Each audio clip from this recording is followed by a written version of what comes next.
Hello friends, स्वागत है आपका अपने ऑनलाइन टॉपिक एकेडमी में। और आज हम बात करने वाले एक नई वीडियो के बारे में। तो उत्तराखंड जनजाति का इससे पहले मैं एक वीडियो आपके साथ डिस्कस कर चुका हूं, जहां पे हमने थारू जनजाति के बारे में डिस्कस किया था। आज हम बात करने वाले जौनसारी जनजाति के बारे में। तो जैसे कि मैंने आपको पहले भी बताया था कि 1965 में एक जो समिति बनाई गई थी, जिसके द्वारा उसे यानी कि केंद्र सरकार की तरफ जो समिति बनाई गई थी, जिसको लोकर समिति के नाम से जाना जाता है 1965 में। और उसने उत्तराखंड की 5 जातियों को जनजातियों का दर्जा दिया था, जिसमें से सबसे अधिक जो जनसंख्या है वह थारू जनजाति की। उसके बारे में हम पढ़ चुके हैं। और आज हम बात करने वाले हैं जौनसारी जनजाति की। ठीक है, तो स्टार्ट करते हैं आज का वीडियो। लेकिन वीडियो को स्टार्ट करने से पहले अगर आप फर्स्ट टाइम चैनल पर आ रहे हैं तो चैनल को सब्सक्राइब जरूर कर लीजिएगा, बेल आइकन प्रेस कर लीजिए और ऑल का नोटिफिकेशन आप ऑन कर लीजिए, ताकि जो वीडियो ऐसा अपलोड करता हूँ सबसे पहले आपके पास का नोटिफिकेशन आ सके। उत्तराखंड से जुड़े हुए नए नए फैक्ट्स और जो भी आप ट्रिपल एस सी चाहे अपर पी सी PCS की आप तैयारी कर रहे हैं, तो अपर PCS लोअर PCS जो भी आप तैयारी करें, तो सभी वीडियोज आपको यहाँ पे अवेलेबल मिलेंगी। ठीक है, तो चलिए स्टार्ट करते हैं आज का वीडियो और जानते हैं उत्तराखंड की जनजाति यानी कि जौनसारी जनजाति के बारे में। तो जौनसारी जनजाति जो है वो राज्य का दूसरा सबसे बड़ा जनजातीय समूह है और गढ़वाल का ही सबसे बड़ा जनजातीय समूह माना जाता है। गढ़वाल में सर्वाधिक जनसंख्या वाला है। और उत्तराखंड की बात करेंगे तो ये दूसरा है। पहले नंबर पर कौन है? थारू जनजाति है। और थारू जनजाति सर्वाधिक जनसंख्या कहाँ निवास करते हैं? उधम सिंह नगर में। ठीक है, और ये जो जौनसारी जनजाति है, जैसे कि चक्राता हो गया, कालसी हो गया, त्यूणी, ये इस जगह पे निवास करती है। साथ ही टिहरी की जौनपुर परगना जो होगा उस क्षेत्र में भी ये निवास करती है। उत्तरकाशी का नैकाना क्षेत्र जो आपके पास पड़ता है। राज्य के पश्चिमी भाग यानी कि जौनसार जो होता है, जौनसार बाबर क्षेत्र की मूल निवास जो जनजाति है वो जौनसारी जनजाति कहलाती है। इनकी मुख्य भाषा जो है वो जौनसारी है, जिसमें बावरी हिमाचली और देवधारी भाषा दोनों आ जाते हैं। यहाँ पर जो होते हैं इनकी कुछ विधियाँ, जैसे कि बायथा बायथा बोलते हैं, ये झाड़ फूक करने का जो उपचार, यानी कि जो झाड़ फूक करके टोरा टोटा करके जो होता है उपचार करने की विधि, जिसको बोलते हैं बायथा। किसी शत्रु परिवार को हानि पहुंचाने के लिए इनके द्वारा गणाद प्रथा जो होती है वो अपनाई जाती है। और भूत प्रेत भगाने के वाले व्यक्ति जो होता है वो होता है माली।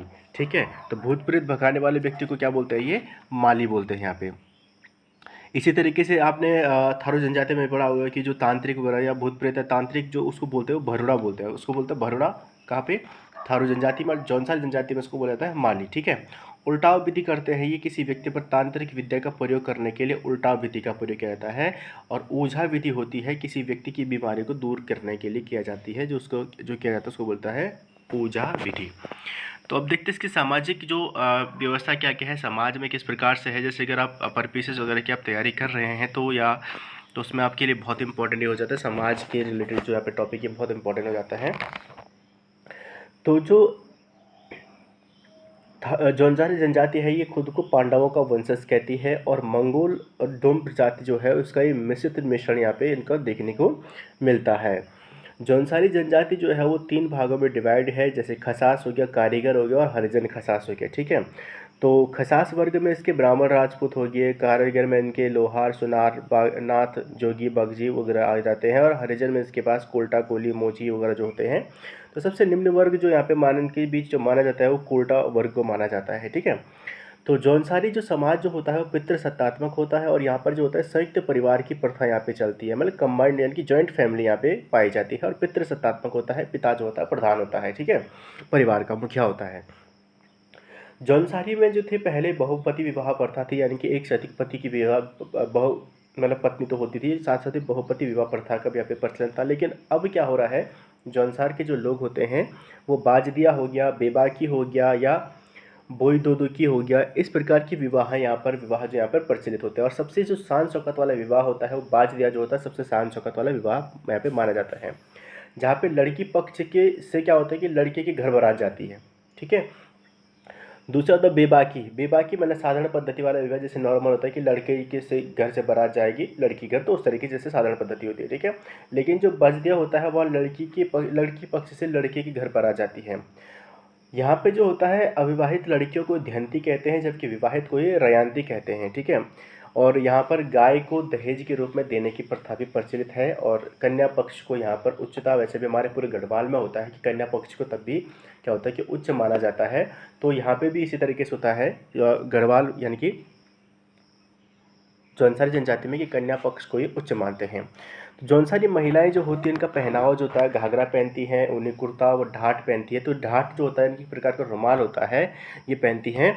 साथ ही यहाँ पे जौनसारी जो लोग होते हैं वो ऊन के बने पजामे यानी कि झगोली जिसको बोला जाता है या झागा इसको बोलते हैं, और कुर्ते के बाहर जो होता है एक शॉर्ट टाइप आपने देखा होगा, ठीक है, तो उसको बोला जाता है चोली यानी कि चोल्टी पहनते हैं। जौनसारी लोग ऊन या अन्य चीज़ों से बने हुए रंग बिरंगे जूते पहनते हैं जिनको आल कहा जाता है। तो जूतों को इनके जो होता है आल कहा जाता है, जो रंग बिरंगे बने हुए होते हैं।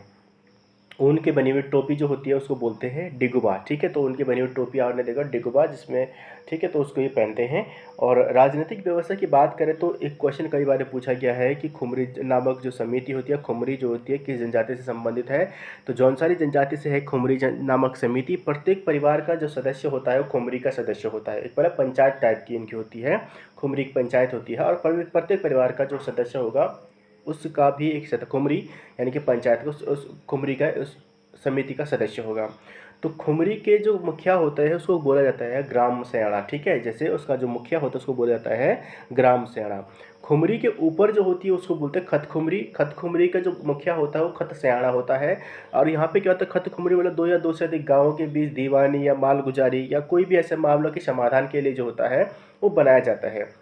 यानी कि जैसे कि हमारे जो स्टेट है, ठीक है, तो स्टेट में एक स्टेट अलग है और दूसरे स्टेट, दोनों की अलग अलग सरकारें हैं ना, तो दोनों के बीच अगर कोई बात होती है, कोई समझौता हो तो दोनों मिल के बैठ के बात कर सकते हैं। तो उसी तरीके से यहाँ पे मान के चले तो एक तो गाँव के स्तर पर हो गया, तो गाँव के स्तर पर क्या होता है खुमरी हो गया, जहाँ पर प्रत्येक परिवार का सदस्य उसका सदस्य होगा। तो दूसरा होता है कि गाँव यानी कि खुमरी से बड़ा हो गया खत खुमरी। खत खुमरी का काम क्या हो जाएगा, वो दो से अधिक गाँवों के बीच में सामंजस्य बनाए रखना, ठीक है, या संबंध बनाए रखना। कोई भी अगर कोई भी समाधान या कोई भी विवाद होता है तो उसका समझौता करना, ठीक है, इस प्रकार से खत खुमरी का होता है। और खत खुमरी का जो सयाना होता है यानी कि जो खत खुमरी का मुखिया होता है उसको खत सयाना बोला जाता है, ठीक है। अगला देखते हैं यहाँ पे जौनसारी के प्रमुख त्योहार और देवी देवताओं के बारे में। तो जौनसारी लोगों के जो प्रमुख त्योहार हैं तो सबसे पहले तो जैसे हमने पहले बताया कि स्वयं को पांडवों का वंशज ये कहते हैं। तो इनके मुख्य महासु देवता जो होते हैं, इनके जो देवता है वो है महासु देवता। जो पवित्र स्थल जो इनका है हनौल जो है पवित्र स्थल है। और महासु देवताओं के चार भाइयों के रूप में बताया जाता है कि जैसे बासक हो गया, बासक हो गया, भूमिया हो गया, बौठा हो गया, ठीक है, चालदा, देवलाड़ी, तो ये प्रमुख इनके मुख्य देवता हैं। तो इनके जो तीर्थ स्थल एक तो हनौल हो गया, साथ ही इनके अन्य तीर्थ स्थल है जैसे कि कालसी में है, थैना है, और लाखम मंडल में भी इनका तीर्थ स्थल है, ठीक है। तो इनके प्रमुख देवता यानी कि पांच पांडवों को प्रमुख देवता मानते हैं, और कुंती को पंचमाता के रूप में कुंती को ये मानते हैं, ठीक है, यानी कि पांडवों के वंशज खुद को कहते हैं, तो प्रमुख इनको देवताओं के रूप में पांच पांडवों को मानते हैं। तो यहाँ पर भादों के महीने में क्या होता है कि अभी जैसे श्रावण का माह चल रहा है, इसके बाद जो अगला महीना आएगा भादव या भाद्रपद जो होगा, ठीक है, तो भादों के महीने में यहाँ पे एक मेला लगता है महासु देवता के पास, यानी कि जागड़ा मेला लगता है, जो कि इनका प्रमुख त्योहार है यहाँ पे, ठीक है, जागड़ा महासु देवता का जो यहाँ पे प्रमुख त्योहार है, जिसमें जो होता है देवता को यानी कि देव डोली को यानी कि देवता को टोंस नदी में स्नान कराया जाता है, ठीक है। तो यहाँ पे क्या होता है टोस नदी में देवता को स्नान कराया जाता है। इनके त्योहार जो हैं जैसे कि जागड़ा हो गया, बिस्सू हो गया, बिस्सू यानी कि जैसे हम बैसाखी जो मनाते हैं इसको थारू जनजाति बैसाखी बिस्सू बोलती है, ठीक है। पंचाई या पांचो तो हम कहते हैं दशहरा, नॉर्मली भाषा में दशहरा होता है, और इनका होता है पंचाई या पांचो। दीपावली को दियाई कहते हैं। नुणाई जो होता है ये भेड़ पालकों का त्यौहार होता है या भेड़ पालकों द्वारा मनाया जाता है। तो सावन माह में अभी जो सावन का महीना चल रहा है इसमें मनाया जाता है। और जो नुणाई मेला होता है वो भेड़ पालक जो होते हैं, जो बुजुर्ग भेड़ पालक होते हैं और नए जो होते हैं, तो उनके लिए कुछ सीख के रूप में वो अपना जो एक्सपीरियंस हम कह सकते हैं कि शेयर करते हैं, ठीक है, तो उनको सीख देते हैं, तो उसको बोला जाता है नुणाई मेले के रूप में मनाया जाता है। अठोई जैसे जन्माष्टमी होता है तो उनका हो जाता है अठोई, ठीक है, ठीक है। तो अठोई यानी कि इस तरीके से जन्माष्टमी अष्टमी को आती है ना, जन्माष्टमी अष्टमी तो 8 हो गया, अष्टमी तो यानी कि 8, तो यानी कि अठोई 8, ठीक है, तो इस तरीके से आप उसको याद रख सकते हैं। विजयदशमी को ये मनाते हैं पायता के रूप में। और जो माघ त्यौहार जो होता है इनका सबसे पवित्र त्यौहार होता है माघ त्यौहार, तो इसका पूरा माघ त्यौहार के रूप में मनाते हैं, त्यौहार के रूप में इसको मनाया जाता है। और भिटौली जो होता है इसमें संतान कल्याण के लिए भिरौली नामक या भिटौली नामक जो होता है त्यौहार मनाया जाता है। अब यहाँ पे दीपावली जो ये मनाते हैं, जो हमारा राष्ट्रीय पर्व होता है, तो उसके 1 महीने बाद ये मनाते हैं जौनसारी लोग, ठीक है। जिसमें ये क्या करते हैं, जो भीमल की लकड़ी होती है उसका क्या होता है कि होला जलाते हैं। होला मतलब हो गया जैसे कि हम होलिका के लिए बनाते हैं ना, पूरा एक पूरा बड़ा सा बना के उसको जलाते, तो ये भी इसी तरीके से जलाते या आग जलाते, सीधी सी बात है, ठीक है। इकट्ठी करके भीमल की लकड़ी इकट्ठी करके और उसको आग जलाते हैं, और फिर वहाँ पे क्या करते हैं, भेला नृत्य करते हैं। तो इसलिए उनके यहाँ पे 1 महीने के बाद दीपावली की जो राष्ट्रीय पर्व होता है दीपावली, इसके 1 महीने बाद मनाया जाता है यहाँ पर दीपावली का पर्व, ठीक है। तो इसको यहाँ पर ये भेला नृत्य करते हैं। अब यहाँ पे कई बार क्वेश्चन और भी पूछे जाते हैं, जैसे कि आगे हम यहाँ पे बात करेंगे मौड़ मेला कई बार क्वेश्चन पूछा गया। एक बार तो दो क्वेश्चन इसी से, एक ही पेपर में दो बार से क्वेश्चन पूछे, लेकिन अलग अलग तरीके से क्वेश्चन पूछ लिया था, ठीक है। तो मौड़ मेला जो होता है 2 प्रकार के होते हैं। तो 2 प्रकार, एक तो मछमौड़ मेला हो गया, दूसरा जतियाड़ो मौड़ा, ठीक है। तो जतियाड़ो मौड़ जो होता है या मछमौड़ जो होता है, तो मछमौड़ जो होता है टिमरू के सूखे पाउडर को डालकर मछलियाँ पकड़ी जाती है, जिसको मछमौड़ मेले के रूप में जाना जाता है। और ये जो होता है ये एक छोटी सी नदी है अलगिया गाड़, उसमें ये मनाया जाता है। और जतियाड़ो जो मौड़ जो मेला होता है वो 25-26 वर्षों में एक बार होता है, और कई गाँवों या खसों के जो लोग या पट्टियों के जो लोग हैं गाजे बाजे के साथ अपने हथियारों के साथ एकत्रित होकर अपना शक्ति प्रदर्शन करते हैं। तो मछमौड़ मेला या मौड़ मेला जो होता है वो अलगिया गाड़ पर लगता है, जौनसार जनजाति का प्रमुख त्यौहार है, ठीक है। और दूसरा इन्हीं के जो मौड़ मेले में दूसरा होता है जतियाड़ो मौड़, ठीक है। तो 2 मेले यहाँ पे लगते हैं। अगला है वीर केसरी चंद मेला या वीर केसरी मेला, वीर केसरी के चंद के नाम पे मनाया जाता है, तो स्मृति में मनाया जाता है। तो वीर केसरी मेला जो होता है वो 3 मई को, प्रत्येक वर्ष 3 मई को चौल थात में लगता है, चौली थात में ये मेला लगता है। और ये मेला जो होता है कि वीर केसरी चंद की याद में या स्मृति में जो होता है मनाया लगता है। वीर केसरी चंद जो थे आज़ाद हिंद फौज के सिपाही थे, जिन्होंने इम्फाल के युद्ध में 1944 में इम्फाल का जो युद्ध हुआ था उसमें भाग लिया था, जिसमें पकड़े जाने पर 3 मई 1945 को वीर केसरी चंद को फांसी की सज़ा सुनाई गई थी या फांसी दी गई थी, ठीक है। तो उन्हीं की याद में जो था वीर केसरी चंद जी की याद में ही वीर केसरी मेला यहाँ पर लगता है। चौलिथात 3 मई 1920 को चक्राता के प्रमुख व्यक्तित्व के रूप में ये माने जाते हैं। 1920 में इनका जन्म हुआ था क्यावा गांव में, और इन्हीं की याद में या इसको यानी कि 3 मई को जौनसारी जनजाति में शहीद दिवस के रूप में भी यहाँ पे मनाया जाता है, और शहीद दिवस के रूप में यहाँ पे मेला लगता है 3 मई को। वीर केसरी नामक एक रचना है जो कि पंडित शिवराम ने की है, ठीक है। तो पंडित शिवराम की रचना है वीर केसरी, ठीक है।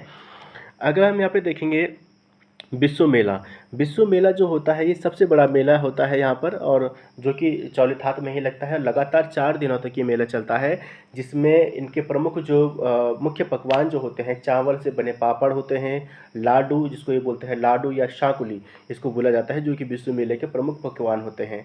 और इसी में क्या होता है, जंगबाजी नृत्य किया जाता है। इसमें अगर हम बात करेंगे तो जो जौनसारी जनजाति के नृत्य जो है, जैसे कि हारुल नृत्य जिसको परात नृत्य भी बोला जाता है, जिसमें रमतुला जो वाद्य यंत्र होता है उसका प्रयोग किया जाता है।